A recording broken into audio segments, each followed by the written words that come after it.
Well, I had several abusers, but when I was 10, I had an abuser. Exact same situation. So when I'm reading this in Vanity Fair, I think, oh, I remember that, being taken to the park, that I was a part of causing myself to be abused. That's why I blamed myself till I was 42.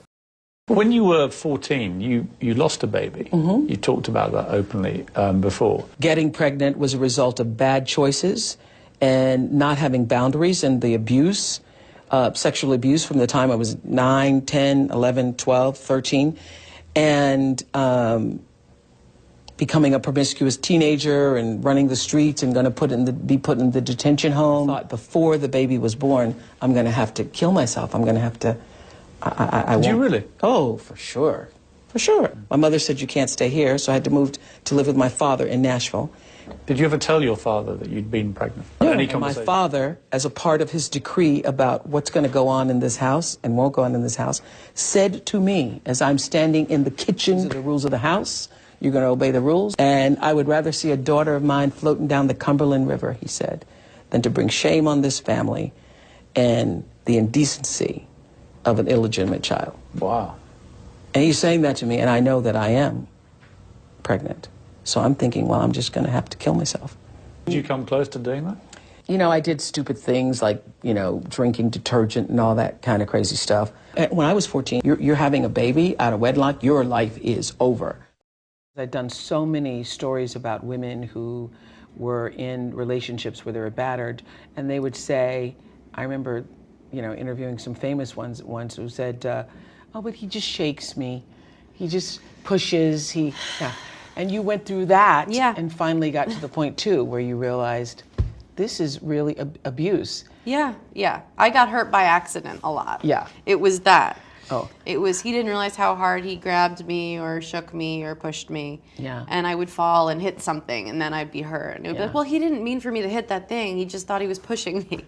That happened to me in my 20s, where he'd slam the door on my hand, or I'd accidentally get, and then one day I fell, and I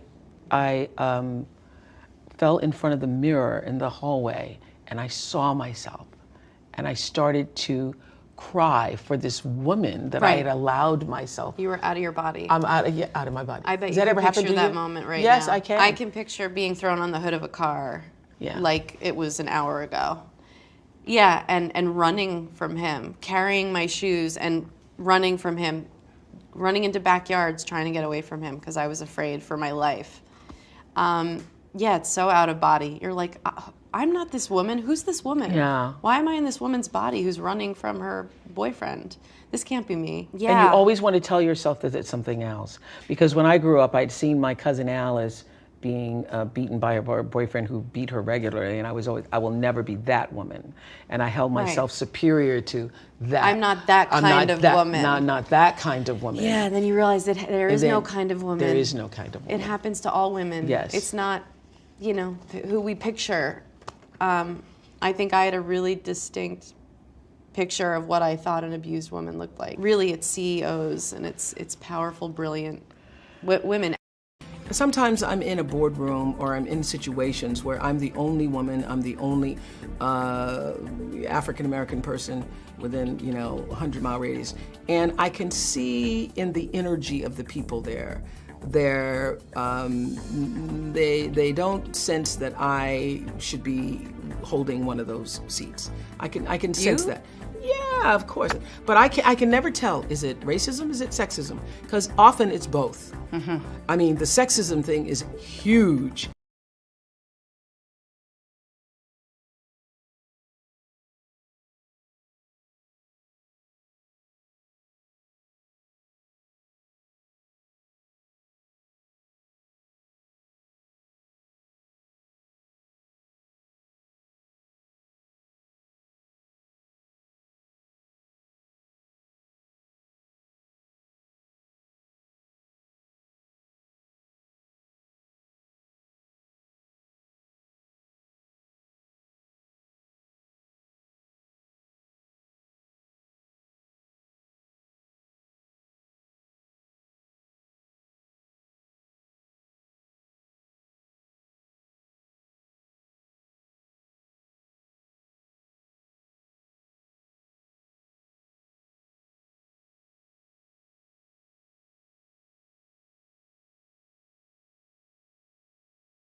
This is Carolyn today. Half of her face is gone.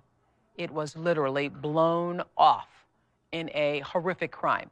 The man who pulled the trigger was her own boyfriend of many years. When the killer was revealed, nobody could believe it. Aaron, their minister, confessed to the brutal murder of his wife. The story of his wife Naomi's murder begins at 4:45 in the evening, 2003. She'd been napping before going to work for her nursing shift that night. Let me ask you this. Okay. Did you kill your wife? It's obvious I did. Okay.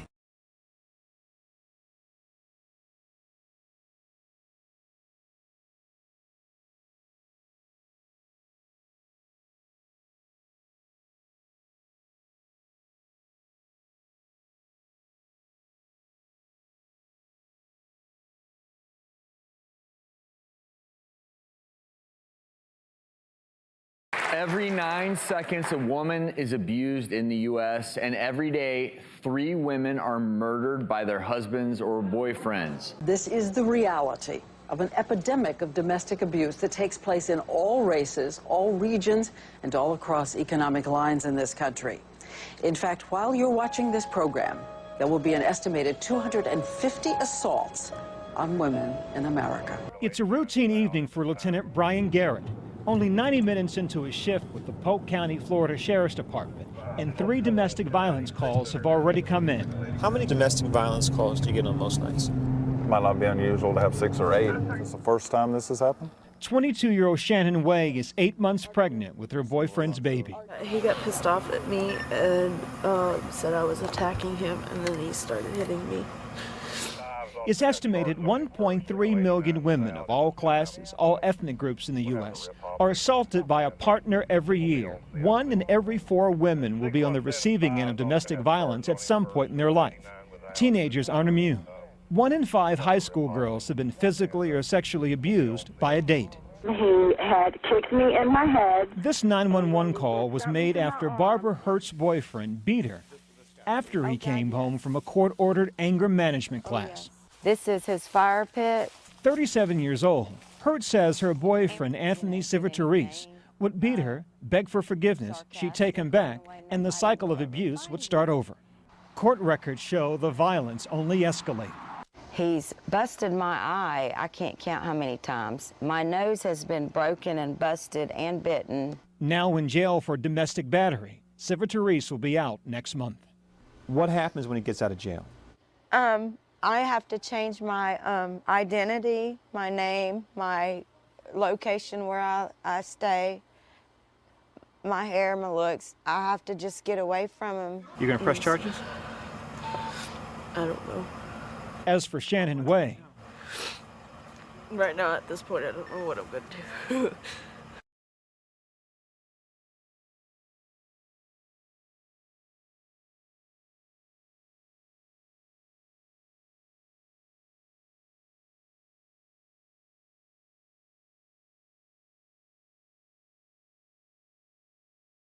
Since we're at this 1-year mark of the Me Too movement, can you share with us what you saw at those networks? CBS News, I think it's clear from Ronan Farrow's excellent reporting that they have a real culture problem there. And the culture I found at 60 Minutes personally was very challenging and at times quite offensive, because I think obsequious subservience was a job requirement in order to thrive there for many women.